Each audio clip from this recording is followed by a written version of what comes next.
Dios les bendiga mucho. Nuevamente, para los que no estaban, les saludo. Tenemos aquí entre nosotros algunas personas que nos visitan.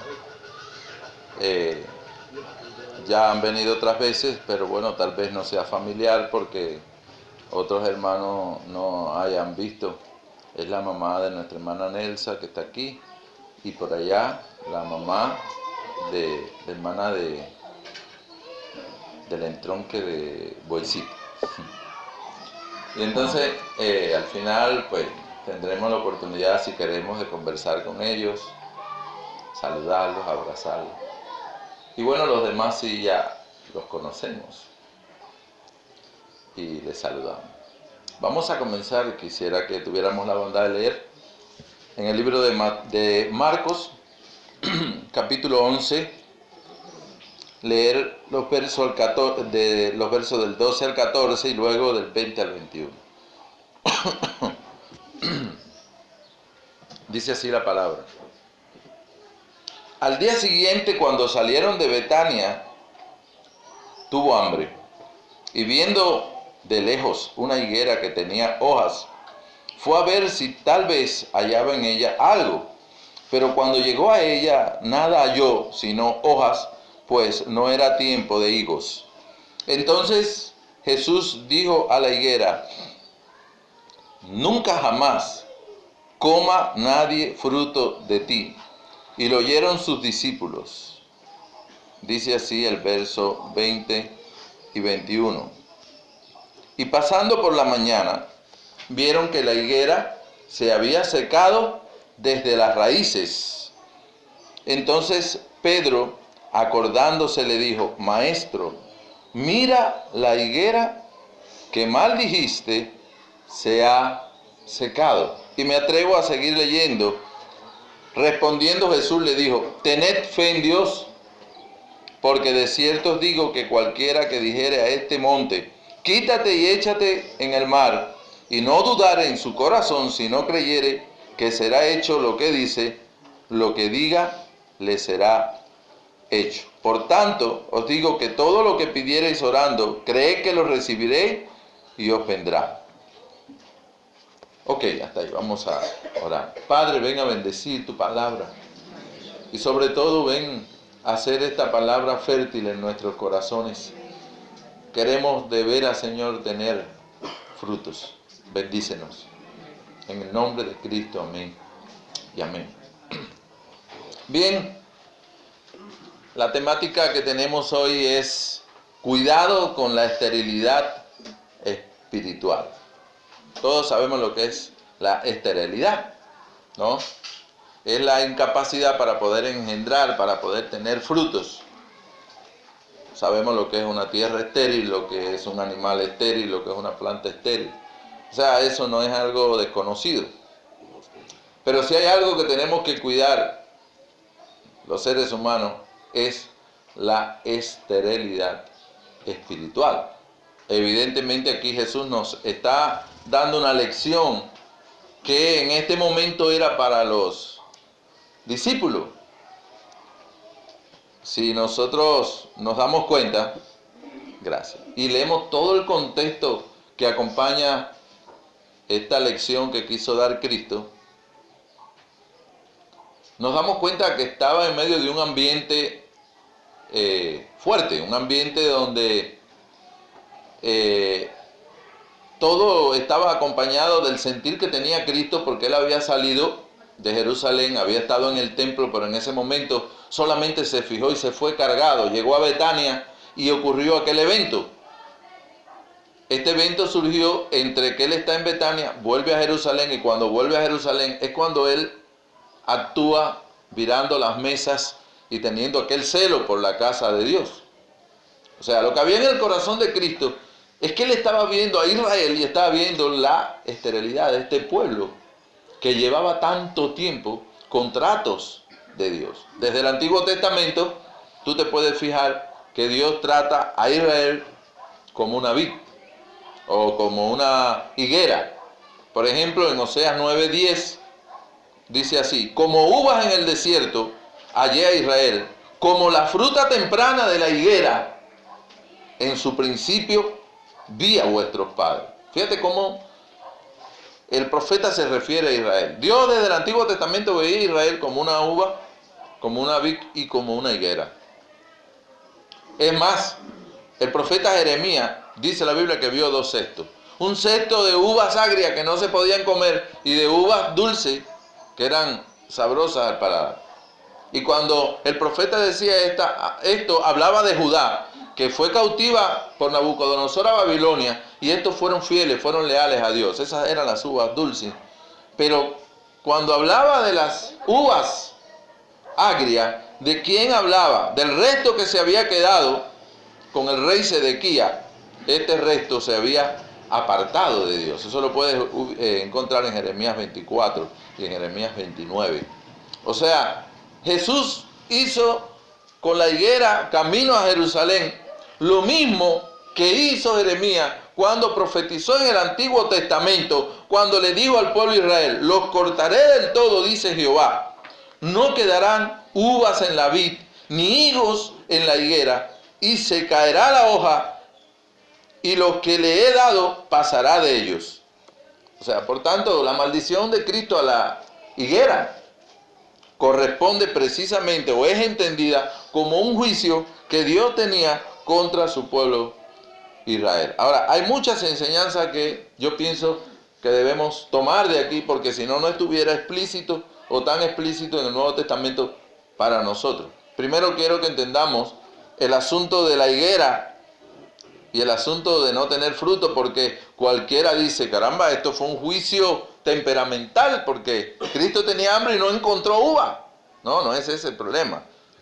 ¿Por qué Cristo buscó higos, si no era todavía el tiempo? Así lo explica la Biblia. Dice que no era tiempo de higo y Cristo fue a buscar higo y no había higo y la maldijo. Eso parece algo que no concuerda, ¿no? Bueno, algunos piensan eso, que es un golpe de ira, pero ¿qué es lo que nos enseña la tradición judía, las costumbres que ellos tenían, incluso qué es lo que nos enseña los principios de la agricultura de esta fruta? Bueno, nos enseña que en Palestina, cuando llegaba la primavera y aparecían las primeras hojas, esas hojas venían acompañadas de un botón comestible pequeño, un nódulo pequeño. Y cada vez que esta fruta o que esta planta daba algunas hojitas, ya antes que saliera la hoja y se volviera madura, o sea, grande, salían estos botoncitos y tú podías ir allí y probarlos y comerlos. Si estos pequeños higos no aparecen en ese momento, eso indica algo. ¿Cómo puede ver que haya un árbol con un follaje tan grande, llame tanto la atención y ya no tenga higos? Eso es un problema. Entonces, cuando esto pasaba, eso indicaba que aquel árbol, ese árbol, a pesar de tener hojas, ese árbol iba a ser estéril y ese árbol no iba a tener frutos. Eso es lo que pasaba. Tal vez nosotros no conozcamos los principios de la agricultura, de cómo funcionaba una mata de higos, pero era así. Por tanto, cuando Jesús se acercó a aquella higuera frondosa, él tenía razones para pensar que tenía alimentos seguros. Tal vez no era el tiempo de que la fruta estuviera madura, pero tenía que tener esos botones. Él tenía razones para ir allí. Sin embargo, cuando él se acerca y él inspecciona la higuera, no fue así. Como dice el buen cubano, era más borra que café, ¿no? Tenía más borra que café, no. Es más, hoja, pero no tenía fruto. Solo apariencia. Y Cristo estaba cargado. Él había venido de Jerusalén, él había visto el templo, él había mirado el corazón de aquellos hombres que a su entender estaban muy lejos de lo que Dios había establecido. Él había dicho: mi casa será llamada casa de oración, mas vosotros la habéis hecho, ¿qué? Cueva de ladrones. Ustedes llegan a Marcos 11:17 y usted se da cuenta de esa realidad. Todos los rituales que se hacían en el templo solo servían para esconder la falta de espiritualidad, para esconder la verdadera vida espiritual que tenían aquellos hombres. Y bueno, cuando nosotros leemos la Biblia nos damos cuenta que no es mentira. Aquellos hombres que clamaron, Hosana al Hijo de David, esos mismos hombres luego dijeron que crucifíquenle. Cuando empezaron a juzgar la vida de los discípulos, Jesús dice, hipócrita, lávenlo de dentro del vaso y lo de afuera queda limpio. ¿Por qué le decía eso? Porque ellos tenían unos labios preciosos para hablar de Dios, ¿no? Con sus labios, ¿qué hacen? Honran a Dios, pero su corazón está ¿qué? Lejos de Él. Ellos decían, hijos de Abraham somos. ¿Por qué no somos? ¿Por qué nos acusas? Hijos de Abraham somos. Era el mismo pueblo que decía, templo de Jehová es este. O sea, Cristo sabía que la seguridad de aquellos hombres en ese Dios que hablaban estaba lejos de ellos. Cristo lloraba y él veía que sus lágrimas no tenían razón para ello en sus corazones. Ellos no veían con sentido su alarma. Tal vez le decían que era un falso alarmista. Pero su corazón estaba quebrantado. ¿Por qué? Porque ellos nada más eran hojas. No tenían esa piedad.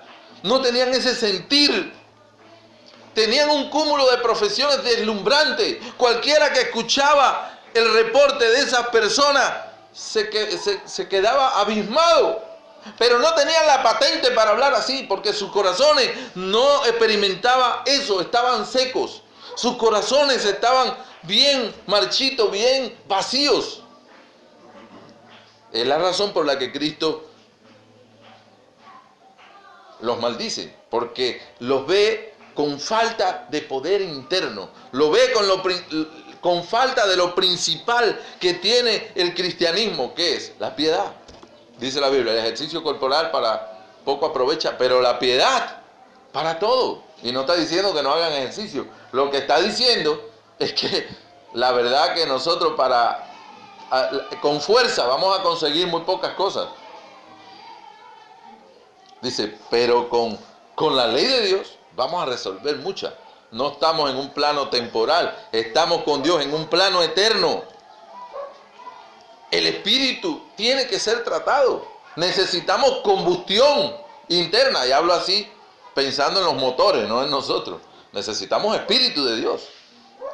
Pero todos sabemos que la combustión es esa chispa que hace que los pistones se muevan. Y eso hace que se muevan las ruedas.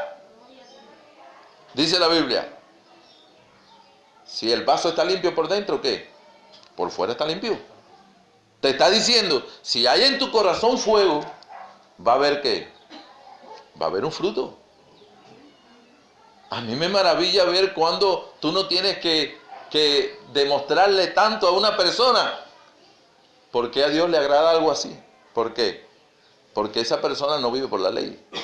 Esa persona no vive por lo externo. Esa persona vive porque hay algo que lo mueve y es su pasión por agradarle a Dios. Y no estoy hablando de una persona que no indaga si lo que está oyendo es verdad o mentira. Estoy hablando de una persona que pone en una balanza lo que le agrada a él y lo que le agrada a Dios. Y cuando en esa balanza pesa la palabra de Dios, no lo piensa tanto. ¿Por qué? Porque hay combustión, hay fuego. ¡Qué atrevimiento! Escúchenme, es hacer una profesión sin tener piedad. ¡Qué atrevimiento! Y yo digo esto no para que la gente se sienta cohibida a tener una vida externa, a una manifestación de piedad. No, porque si adentro del fuego, olvídense que afuera va a haber fruto. Eso no hay que decirlo, no hay que pedirlo. Eso sale. Pero yo hablo de aquellos que tienen la osadía de tener hojas sin tener ¿qué? Esos botoncitos. Sin tener esa capacidad para cuando nos inspeccionen, que las personas digan, caramba, qué bueno estoparse con esa mata en el camino, ¿no? Porque tienen para tomar fuerza, tienen para recibir un testimonio, tienen para recibir una inspiración. Qué glorioso cuando es así, ¿verdad? Pero qué atrevimiento es cuando nosotros mostramos hojas y no tenemos ese fruto. Es como un tronco sin raíz. Quiero decirle algo, Dios no destruyó la higuera. La higuera estaba seca. Él lo que hizo fue darle una sentencia. ¿Me hago entender, hermano? Cristo no vino y dijo, déjeme quitar esta higuera porque esta higuera está estorbando aquí porque no me dio fruto. No. Cristo dio una sentencia para que esa higuera no ocupara un lugar por gusto, porque esa higuera no iba a dar fruto nunca. Estaba seca. Estaba seca. Desde la raíz estaba seca. Ya no se iba a esperar más nada. Era un tronco sin raíces. Nosotros siempre hablamos de la necesidad de que un creyente, cuando conoce a Dios, sea serio ¿con qué? Con su corazón. Porque dice la Biblia, de ahí que mana la vida. Escúchame. Porque hay personas que se preocupan por cumplir los domingos que me vean en el templo. Hay personas que se preocupan incluso por decir, yo tengo que saber Biblia, yo tengo que saber doctrina. A la hora de yo hablar, la gente tiene que ver que yo sé doctrina, que yo domino la Biblia. Y yo repito, no estoy diciendo que eso es malo, pero eso es hoja.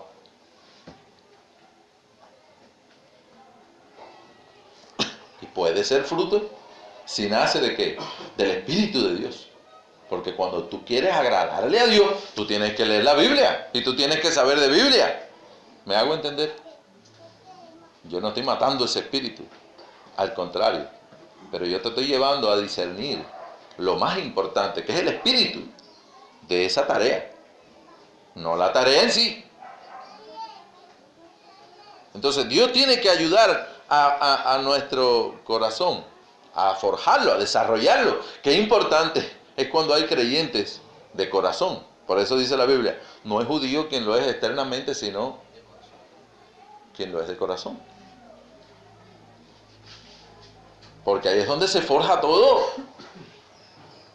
El otro día hablábamos de cómo es que nace un pollo. Porque Dios lo protege, hace que crezca en el cascarón, dentro de un cascarón. ¿Y qué pasa? Que con el tiempo, cuando llega el momento apropiado, ese animalito ya fortalecido puede picar ese cascarón y salir. Es algo maravilloso que Dios ha creado. Si se demora más, se ahoga. ¿Por qué vemos tanto huevo güero? No se puede forjar ese animalito ahí. Se echa a perder esa reproducción. Pero para que él salga, él tiene que tener la fuerza para poder destruir ese cascarón. Tú dices, ¿por qué muchos creyentes fracasan? Ellos no entienden que la vida del Espíritu tiene que llegar a tomar fuerza en su ser. Y yo he visto personas que no forjan esa tarea. No forjan la tarea del Espíritu. No hacen que el Espíritu crezca en su corazón y le dé la fuerza para poder quebrantar ese cascarón que tenemos, esa envoltura psicológica que traemos de hace no sé cuántos años, que es la medida en la que hemos aprendido a vivir por nuestras propias fuerzas. Y vivir en el Espíritu no es vivir en nuestras propias fuerzas. Y esa vida interior es forjar por la fe, la victoria que Dios nos ha dado en este mundo. ¿Qué es la fe? ¿No dice la Biblia? ¿Qué es la fe? La fe es la que nos ha hecho vencer en este mundo. ¿Por qué? Porque Dios nos ha permitido quebrantar ese ego, nos ha permitido quebrantar esa voluntad que muchas veces es férrea, que está formada por las costumbres, que está formada por esas ideologías que nos hemos hecho, por lo que pensamos, por lo que creemos nosotros mismos. Y yo le digo, si no hay un trabajo del Espíritu en nuestro ser, nos vamos a quedar sin fruto. Nos vamos a quedar estériles. Esto no es magia. Esto no es venir aquí a aprender a orar. No es venir aquí a aprender a leer la Biblia. No es venir aquí y aprender a cantar. No es venir aquí, no, hermano mío. Esas son cosas que todo el mundo ve y esas son cosas que tú puedes hacer. Pero eso no es lo que hace que un creyente satisfaga el corazón de Dios. Si Él viene, inspecciona tu vida y no tienes que comer, Él lo único que va a declarar es maldito. ¿Por qué? porque está seco. Y yo les digo, sean serios con eso, porque el tiempo lo declarará. Dice la Biblia que vamos a ser probados con fuego. Y en ese momento que viene el fuego, dice, si es oro, se purifica más. Y comparando la fe, ¿no? Comparando la fe con el oro. Si es oro, se purifica más. Pero si es hojarasca, ¿qué va a pasar? Se va del aire. Se va del aire. Y es por eso que nosotros queremos un cristianismo sostenible por el Espíritu, que perdure, que vengan pruebas y que vengan situaciones, y cuando tú ves ese creyente está más maduro, está más fortalecido, está más preparado para enfrentar las situaciones. Tú ves que una enfermedad no lo amedrenta, tú ves que un problema no lo turba y lo destruye. Es todo lo contrario. ¿Por qué? Porque tiene la vida del Espíritu. Pero qué triste es que nuestra apariencia, formada ya por las costumbres, nos dé la vergüenza de no exponernos y de no pedir la ayuda que necesita nuestra alma. Las hojas son un problema. Una, porque es señal que no hay vida interna. Pero la otra es porque si tuvieras mucha hoja, estás dando la señal de que tienes un crecimiento. ¿Sí o no? Pero eso es un problema. Nicodemo llegó a donde estaba Cristo y estaba lleno de hojas. Y él no tuvo el valor de decirle, Cristo, ayúdame. Cristo, eso que tú dices, yo no lo tengo, ¿cómo lo puedo tener? ¿Por qué? Porque él le daba pena. Eran muchas hojas. Maestro, sabemos que vienes de Dios. Eres principal y no sabes qué es lo que es nacer de nuevo. Él sabía, era principal, tenía tantas hojas que él no pudo decirle, yo no tengo eso, ayúdame. ¿Se recuerdan a aquella mujer que estaba en el pozo y cuando Cristo llega y le dice, tú no eres lo que tú pintas, tú no eres esa religiosa que amas a Dios? No, porque a Dios no importa, no importa dónde tú estés, si lo amas, Él... No. Un momento. Tú no eres religioso. 7 maridos has tenido y el que ahora tiene... 5, perdón, le puse mal. Si Cristo no viene, tiene 20, pero bueno, 5. Tenía 5 nomás. Y el que ahora tiene no es tuyo. Andaba en un adulterio. Esa mujer dice, me parece que eres profeta. Un momento. ¿Quién tú eres? El Mesías, que tú esperas. El Mesías. Me lo ha revelado todo. Hermano, cuando Dios pone al desnudo nuestro espíritu, ¡qué glorioso! ¿Verdad? ¡Qué glorioso! Decimos, esto no es tía Tata cuenta cuento. Esto no es ir el domingo a recitar una doctrina. Es que Dios me va a hablar al corazón. Dios va a remover mi espíritu. ¿Y saben lo que es el espíritu? La fuerza de todo tu ser. Una cosa es cambiar las costumbres y otra cosa es cambiar el espíritu. Y muchas veces la gente hace cambios. ¿Cuáles son los cambios? Me voy a quitar esto que a Dios no le agrada, me voy a quitar esto. Pero la causa del cambio no lo... ¿Cuál es? El espíritu. Que es la fuerza de todo. No es cambiarlo de afuera, es cambiar lo de adentro. Por eso es que un cristiano, dice la Biblia, que el espiritual acomoda lo espiritual ¿a qué? A lo espiritual. El cambio va más allá. Un hombre espiritual puede hacer así, entregarse a Dios. Decirle, haz lo que quiera conmigo. Si esto es lo que hay que hacer, vamos a hacer eso. Es removida la voluntad humana. Es roto y es quebrantada la costumbre humana. Cualquier cosa que parezca buena, todo eso es desbaratado. Entonces, hermano, qué duro es que una persona tenga el atrevimiento, la osadía de esconder su realidad, de disimular su problema, de mostrar una apariencia. Es triste, hermano. Lo vemos en el Nuevo Testamento. pero no lo vemos en la vida práctica. Ayer precisamente estaba yo en un lugar predicando y estaba en ese lugar una persona nueva que nunca había ido al grupo que estaba predicando, y terminé la predicación y dice: eso que usted dice es verdad, porque yo lo he visto. Gracias a Dios, yo no actúo así. La persona nunca había tenido un trato serio con su alma. Yo le digo: así que usted nunca ha tenido eso, así que usted, qué tremendo. Pero bueno, vamos a empezar por el principio, porque usted es primera vez que viene. Usted es una persona regenerada. ¿Qué es eso? Nada, regenerada es la impartición del Espíritu que Dios da en el corazón del hombre, cambiando su vida y haciéndola nueva. Cambiando tu corazón y haciéndolo nuevo. Mira lo que dice Ezequiel: os daré un corazón nuevo y quitaré el corazón de piedra. Bueno, la persona no tenía que responder, pero dice: ¿está dispuesto usted a ser discipulado para que entienda lo que es la regeneración y para que usted vaya a Dios a pedirle que haga esa obra? Bueno, sí, pero al final estaba así como queriéndose fajar conmigo, porque sentía que yo le estaba quitando las hojitas. ¿Ven? Eso es un problema. ¿Ustedes recuerdan cuando Adán peca? La primera cosa que hace, ¿qué? Se pone una hojita, porque él cree que va a cubrir su falta. Y Dios le dice: quítate esa hojita, mijo. Mira, si te vas a cubrir, cúbrete bien, porque se ve toda tu vergüenza. ¿Y qué hace Cristo? El primer sacrificio existe allí en el cielo, en el Edén, perdón. Él mata a un cordero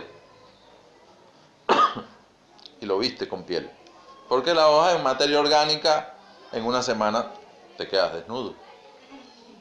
Entonces Juan dice: este es el Cordero de Dios que quita el pecado del mundo. Hermanos, si no es con Cristo, no hay forma de cubrir nuestra vergüenza delante de Dios. No importa cuántas hojas tú tengas, no importa cuántas hojas tú busques, no importa de qué forma, algún día va a salir el fuego, va a probar quién tú eres. Y va a ver si lo que tú tienes es fe o no es fe. Entonces yo quiero que meditemos en eso, porque es tan necesario, hermano, tan necesario no ser personas estériles. Porque uno no se seca de hoy para mañana. Miren, Dios da tanta oportunidad. Hay otra parte que Jesús maldice la higuera y viene el que la estaba cuidando y dice: un momento, un año más. Yo voy a trabajar a ver si produce. Y si no, quítala. Porque en Israel, una higuera es como una vaca en la India. Era un árbol que lo cuidaban mucho, porque representaba algo grande para ellos. Una higuera no era cualquier cosa. Era una planta muy, muy protegida, porque representaba la vida de ellos mismos. Era como un elefante, era como algo realmente que hay que cuidar. Y yo sé que Dios nos da oportunidad. Miren, uno no se seca de un día para otro. Uno empieza a andar en su fuerza y venga y obra y obra y obra y obra. Y llega un momento, ojalá ese momento no sea tarde, porque la paciencia de Dios tiene límites. Ven, uno tiene que ser pronto para eso. Además, ¿por qué arriesgarlo todo? ¿Por qué ponerlo todo? Aprendamos esto hoy, hermano. La profesión presuntuosa, la profesión atrevida es precursora de una maldición. La profesión es la forma de tú manifestar lo que eres. Si tú muestras que tienes cosas y no tienes la fuerza de eso, si no tienes la piedad, si no tienes el corazón, eso es un gran problema. Yo he visto personas que en su profesión son muy ruidosas. Tú las ves y tú dices: ¿qué clase de cristiano debe de ser? Porque son muy ruidosas, hasta predican, son impresionantes. A veces hay quien siente envidia porque ve la meta tan alta y dice, ¿y alcanzaré yo esa meta? Porque es tan alta. Te retan, de veras que te retan. Te empiezan a hablar de una fe, pero tú llegas a que esa fe llega a la presunción. Porque es tan grande que llega a la presunción. A veces lo ves tan amorosos, aman tanto la obra, pero es tanto el amor que la persona llega a ser un poco indiferente o indolente con las personas. No ven cuando las tropiezan, no ven cuando es un agravio. ¿Por qué pasa eso? Porque desconocen a Dios en el Espíritu. Desconocen a Dios en el Espíritu. Desconocen a Dios en su corazón. Tú puedes oír hablar de Dios y si tú te pones a predicar lo que tú has oído sin haberlo experimentado, eso es un gran problema, porque a veces le pones a la gente cargas que tú mismo no puedes llevar. Y eso es claro, Jesús reprendió a los fariseos por eso. Entonces, hermanos, cuidémonos. No, el problema no es la profesión. El problema ¿qué es? Es lo de adentro del vaso. No podemos violar la ley del crecimiento. Primero son los frutos. Y después ¿qué? Las hojas. Si somos higos. Primero es que es la obra en el corazón y después la profesión. ¿Sí o no? Primero es la fe. Yo creo en Dios. Creo en sus verdades. Eso hace que yo abra mi corazón. Dios trae convicción. Y después ¿qué viene? El arrepentimiento.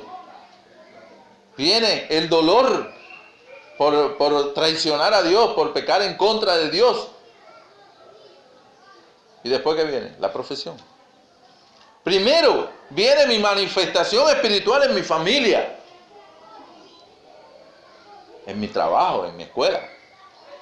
Y cuando yo he vivido y he honrado a Dios desde la base, entonces yo hago una profesión. Porque muchas veces que somos mucha hoja. Aquí te conocen como el campeón de la fe. ¿Y en la casa? ¿Cómo te conocen en tu casa? ¿Cómo te conoce tu esposa? Hermano, qué importante es que nosotros entendamos esto. Entendamos que una profesión tiene que estar ¿qué? Patentada por un espíritu, por una piedad.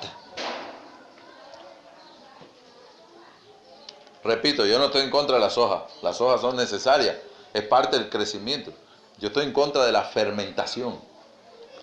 Los que han hecho pizza saben lo que es eso. Usted le echa levadura a una masa y en poquito tiempo se multiplica. Tremendo. Usted dice, como echó harina, no echó nada.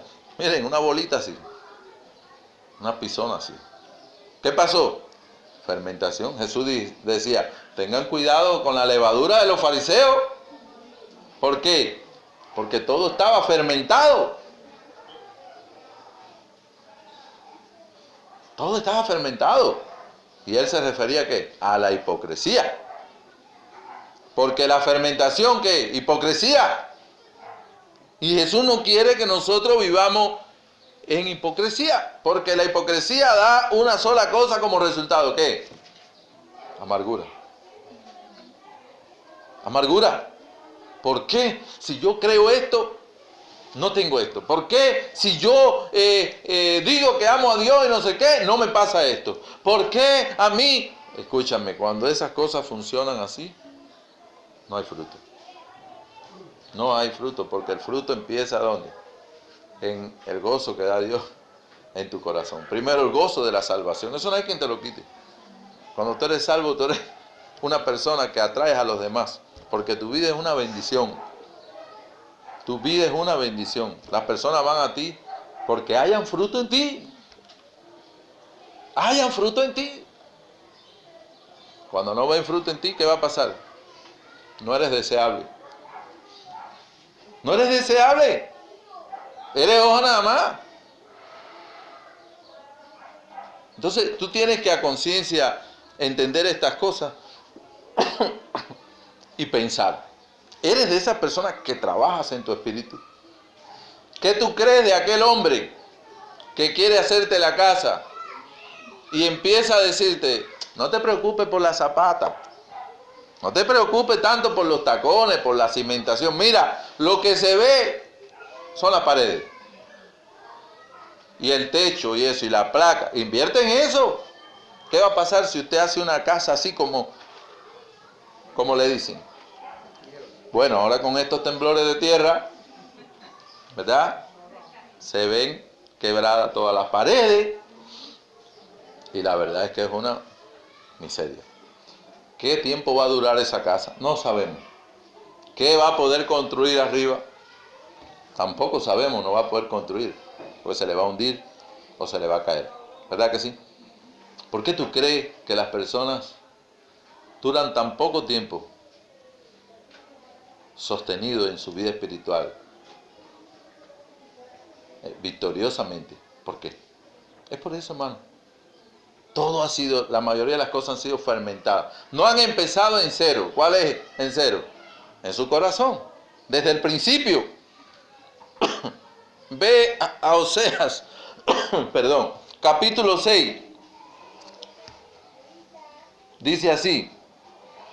Oseas capítulo 6. Verso 4. ¿Qué haré de ti, Efraín? ¿Qué haré de ti, oh Judá? La piedad vuestra es como nube de la mañana y como el rocío de la madrugada que se desvanece. ¿Qué les parece? La piedad de Efraín y la de Israel, ¿cuál era? Como la nube y como el rocío. Ellas están ahí, pero ahorita no están ahí. El rocío es un momentico nada más. ¿Sí o no? Un momentico nada más.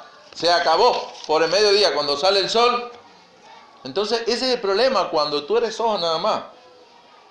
El problema es que vas a engañar, vas a frustrar a los demás. Eres una persona que está al camino, tienes mucho atractivo, está muy lleno de follaje, llama la atención y las personas se acercan a ti con un problema, con un objetivo, perdón. Te ven en avance, te ven adelantado y cuando llegan y te miran, qué frustración. Quiero decirte, tú atraes las miradas de las personas. Solamente porque amas a Dios, tú atraes las miradas de las personas. Donde quiera que tú vivas, tú estás plantado. Y cuando tú dices que amas a Dios y predicas, tú atraes que las personas se acerquen a ti. Y que te miren. Y cuando alguien se acerca a ti, puede ser un hombre bueno o puede ser un hombre malo. Si se acerca a ti un hombre con una intención correcta de buscar a Dios, cuando te mira y ve que tu confianza no está en Dios, acabas con esa persona. Y si es una persona mala y ve que el cristianismo es así como tú lo vives, dice, pues voy a ser ministro. Porque si es tan fácil así, esto es cualquier cosa, esto es rápido, esto es una cuestión de minutos. Y se convierte en una persona mala también. ¿Me hago entender? ¿Ven lo malo que es una higuera sin fruto? Es terrible, se hace daño a él mismo y hace daño a los demás. Porque las personas lo que ven es que tú no pones la confianza donde tienes que ponerla. La pones en otra cosa. Entonces la pregunta importante hoy, ¿cuál es? ¿Será real nuestra profesión? Mi profesión está fundada en la piedad. Está fundada en un temor a Dios. ¿Es real mi vida interna? Pregunto, ¿contiendes por la fe dada una vez a los santos? Hay personas que no se buscan problemas con nadie porque creen que el cristianismo es ser bueno. Entonces quieren ser buenos con todo el mundo a pesar de. Y no, a veces hay que, por la verdad, enfrentar a las personas. Y las personas no saben que fiel es la herida del que ama. Eso no lo saben las personas. Las personas creen que bueno es quedar bien con todo el mundo y no tener problema con nadie. Es error. La fe nos hace contender. Y no es estar desprovisto de simpatía. Con amor y con simpatía las personas tienen que respetar la Biblia y por tanto tienen que respetarte a ti. Si no lo hacen, es su problema. Pero tú no puedes ser como el pulpo, como son los celenterados, ¿no? Los artrópodos, que no tienen columna y lo puedes entrar en una botella. Tú puedes meter a un pulpo en una botella. No tiene columna, ¡whip! Y se mete fácil. Así es el creyente que no tiene fe. No contiende por la fe que les da. Cristo está dándole una lección, porque los discípulos, cuando vieron que Cristo estaba decidido a cometer aquello, porque Él fue nuevamente a Jerusalén a poner las cosas en su lugar con esa carga, Él le dijo, si tienes fe como un grano de mostaza, tú vas a poder mover un monte. Si tú tienes fe real en Dios, en su palabra, olvídate que lo que tú creas que dice ahí la Biblia de Dios, eso se va a cumplir. Yo tengo toda la seguridad de hablar de parte de Dios cuando hablo lo que Dios enseña aquí en la Biblia, porque eso se va a cumplir. Yo puedo decirle a un hombre impío lo que va a pasar con su futuro, porque es que eso le enseña la Biblia. Dice la Biblia, lo que tú siembres, eso va a cegar. Yo nada más tengo que ver el panorama donde vive para profetizarle. Porque es que la Biblia no falla. ¿Hay santidad en tu corazón? Él dice, un momento, hay condiciones. Primero, si tú no perdonas a las personas, ¿cómo tú vas a ser perdonado? Habla de santidad en el corazón. ¿Sí o no? Dice, si tú vas a poner en el altar una ofrenda y tiene alguien algo contra ti, ¿cómo tú vas a ir a darle a Dios cuando tu corazón primero no ha sido Dios? Primero ve y arréglate. ¿Qué es eso? ¿Quién da más? ¿Quién da más? Y pasar un sombrerito sin saber quién es la gente. Si Dios está más interesado en el corazón de las personas que en su dinero. Si has dado tu corazón, lo tenemos todo. Pero es conforme a la palabra. Entonces, si tienes fe, como enseña la palabra, tu corazón va a tener santidad, vas a poder creerle a Dios, vas a poder actuar con una fuerza extraordinaria, que nace ¿de dónde? De lo profundo de tu ser. Entonces no tiene que ver, es serio con la vida interior. Tienen los frutos de Gálatas 5:22. Nada más. Quiero decirte esto. Cristo nos va a inspeccionar.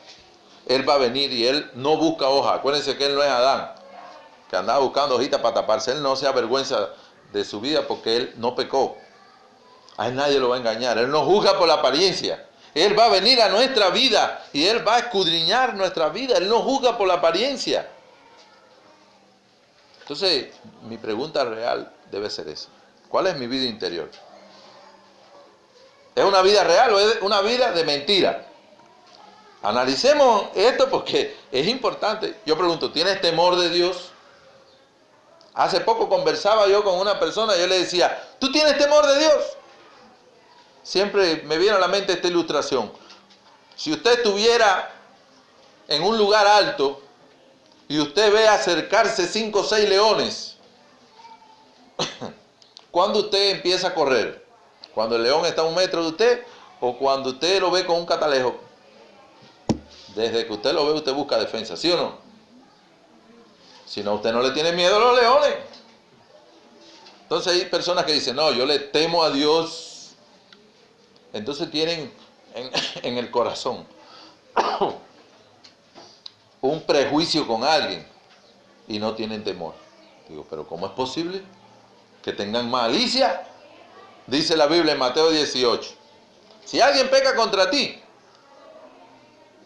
primero ve y llámalo estando tú y él solo. ¿Para qué? Para que te asegure si pecó contra ti o fue un fallo, un error, no sé. Nos ha pasado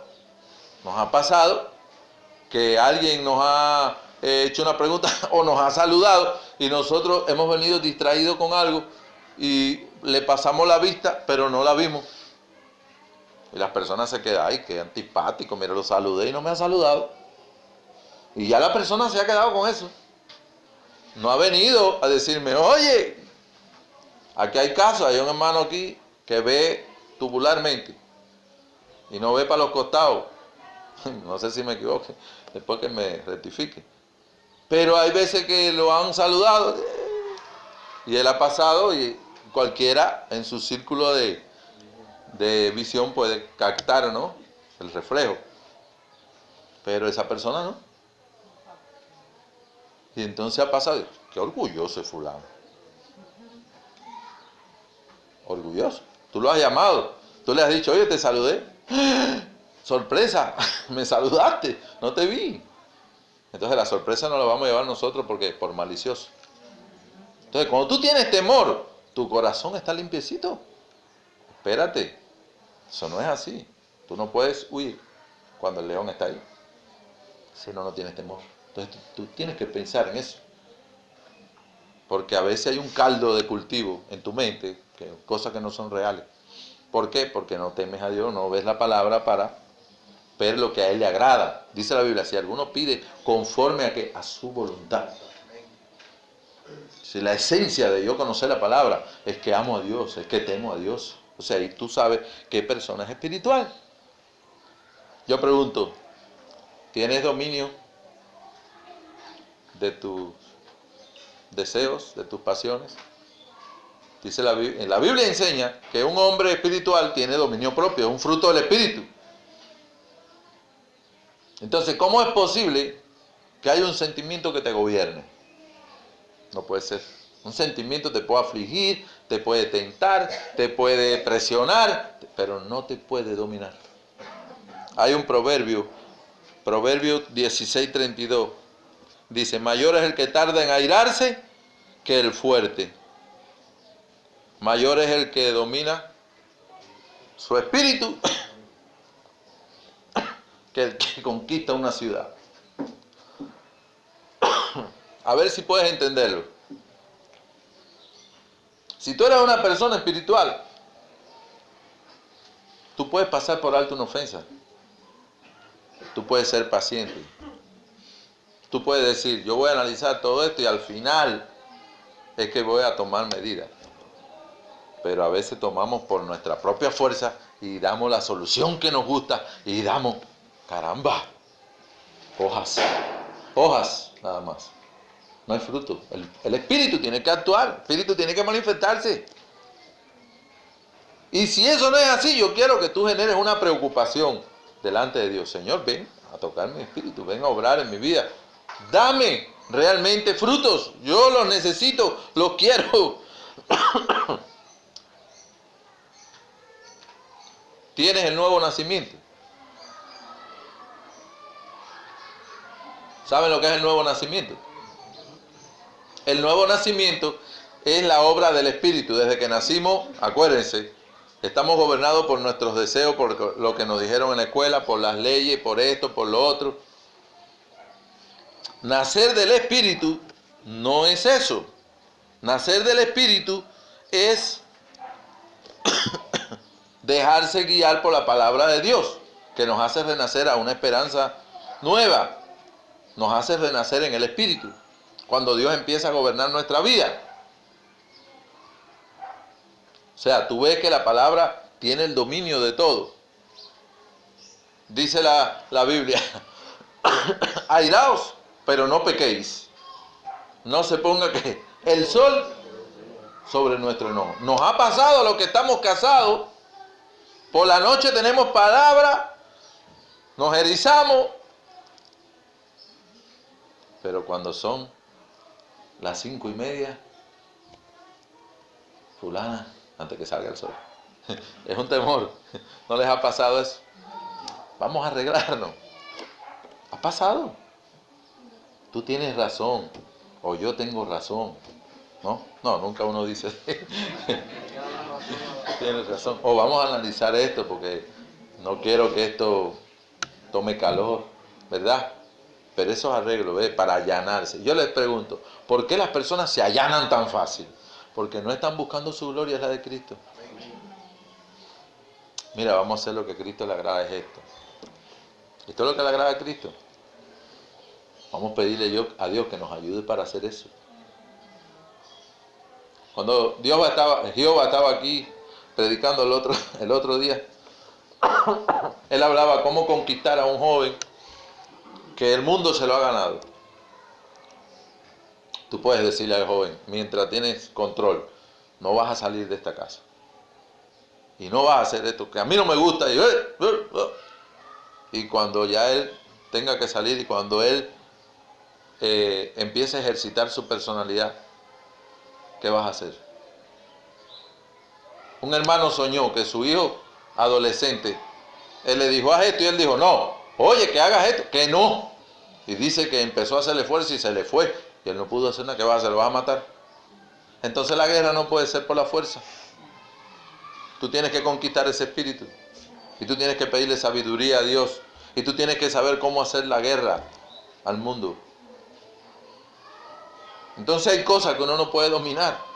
Y si tú usas la fuerza para eso, estás en la carne, no has vencido, no has nacido de nuevo. Tus armas no pueden ser carnales, tienen que ser espirituales. Tienes que venir a Dios, tienes que decirle, Dios, ayúdame, enséñame. ¿Saben lo que es el temor? Saber que somos de carne y hueso. Saber que tenemos límites. Saber que nos enfermamos. Saber que hay riesgo en todo lo que emprendamos por nuestra propia fuerza. Si nosotros no estamos así, hermano, nosotros no sabemos lo que es la vida interior. Todavía vamos a echarle fuerza a nuestra inteligencia, a nuestra forma de obrar, y así, sencillamente se lo digo, estamos perdidos. Yo quisiera que hoy le dijéramos a Dios, Señor, dame gracia, porque sin gracia no hay fruto. Si no hay gracia, no hay regeneración. Si no hay gracia, no hay obra en el corazón. No hay nada. Sin el Espíritu nadie produce fruto. Y nosotros delante de Dios tenemos que decirle, sé tú verás y yo mentiroso. A Dios no le engañamos. Él nos inspecciona. Él sabe quiénes somos. Él sabe cuando estamos mostrando ramas esqueléticas. Para los demás, pero Dios ve el esqueleto. Están vacíos. No hay nada. No hay nada. En ese corazón lo que hay es apariencia. Está vacío. No hay ningún fruto. Dios sabe. Dios nos mira. Y entonces cuando uno llega a estas razones, ¿qué hace uno? Dice Jesús, yo soy la vid, vosotros los pámpanos, y mi Padre es ¿quién? El labrador. Y cuando alguien tiene fruto, ¿Dios qué hace? Poda. ¿Y para qué poda? Para que lleve ¿qué? Más fruto. Entonces la poda es esa obra donde Dios arranca, donde Dios quita cosas que no sirven para que podamos tener la fuerza que necesitamos y poder ¿qué? Llevar más fruto. Entonces vamos a venir y vamos a practicar lo que decíamos al inicio. Vamos a doblar hoy nuestra cerviz. Vamos a quebrantar el corazón. Vamos a decirle a Dios, Señor, ayúdame a tener fruto. Yo no quiero ser osado. Yo no quiero trabajar para la apariencia. Yo quiero que lo que yo tenga sea el fruto de lo que tú me des. Y yo sí quiero impresionar. Yo sí quiero que el que pase vea que puede llegar. Pero ¿puede llegar para qué? Para tener fruto. Para que pueda poner su confianza en ti. Para que pueda esperar de ti. Porque muchas veces las personas llegan y lo que estamos buscando es la justicia propia, lo que nos conviene, lo que queremos. Y la gente se va equivocada, poniendo su confianza en ellos mismos.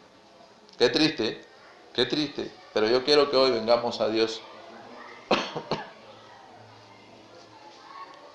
Y no cojamos miedo, porque a veces las personas oyen esta prédica y lo que hacen es huir.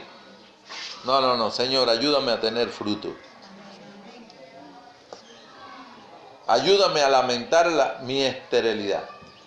Ayúdame a dolerme por tener un corazón vacío. Ayúdame a hacer firme mi vocación, firme mi elección en estos caminos. Ayúdame, Señor. Ayúdame. Que hoy Dios nos haga estar conscientes de lo que es una esterilidad. Incluso si damos fruto y eso nos hace sentir satisfechos en nosotros mismos, eso es peligrosísimo. Porque hay quien sabe hablar, hay quien sabe hacer esto y cree que tiene fruto. No, eso puede ser fruto de tu elocuencia, de tu forma, de tus facilidades, de tus dones naturales. Dile a Dios hoy, Señor, yo quiero que tú trabajes en mi corazón. Y quiero de veras dar fruto de corazón. ¿Ustedes creen que Dios lo puede hacer? Dios sí lo puede hacer. Dios le dijo a Aarón, pon tu vara allí, dentro del arca. Perdón. Habían varias varas más, 11 más. Y la de Aarón reverdeció, estaba seca, reverdeció. Empezó a echar fruto. Si Dios viene, si la gracia de Dios viene, escúchame, no hay un pedazo de leña seco que no se convierta en un árbol frondoso. Pero tienes que creerle, tienes que decirle a Dios: Señor, ven a trabajar en mi corazón. Yo quiero que tú hagas de mí un árbol frondoso, lleno de fruto. Que las personas puedan acercarse a mí y puedan obtener de mí un alimento. Cuando Cristo venga, va a venir a buscar fe en tu corazón, va a venir a buscar santidad, va a venir a buscar temor, va a venir a buscar todas esas cosas gloriosas. Dios le dijo a Satanás: anda, ve a mi siervo Job. ¿Y qué halló en Job? Halló confianza, halló fe.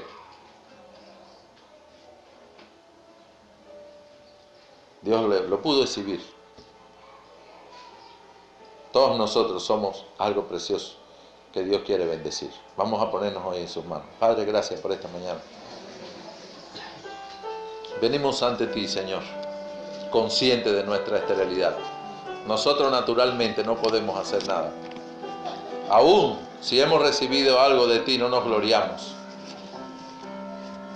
como si no lo hubiéramos recibido. Porque tú sabes que éramos demonios, no éramos nada, Señor. Hoy somos lo que somos por tu gracia. Queremos que tú nos ayudes, que nos hagas árboles frondosos llenos de fruto, que las personas puedan venir y poner su confianza en ti, porque vean que todo lo que tenemos, lo que hacemos, es por tu gloria y para tu gloria. Ven a bendecir a cada uno de mis hermanos, ven a bendecir a cada uno de los que nos visitan. Ven, Señor, hoy a inspeccionarnos. Abrimos nuestros corazones, soltamos toda hoja y agarramos, oh Dios, tu sacrificio. No queremos vivir, Señor, si tú no eres quien cubre nuestra alma. No queremos vivir si tú no eres, Señor, nuestro todo, nuestra confianza. Ayúdanos hoy, Señor, a entender quiénes somos. No queremos quedarnos estériles, vacíos, secos. Queremos que tú halles ese gozo que le das al alma redimida. Ven, Señor, fuera de ti no hay nada. Tú lo eres todo. Eres tú lo que más deseo en mi vida, Señor.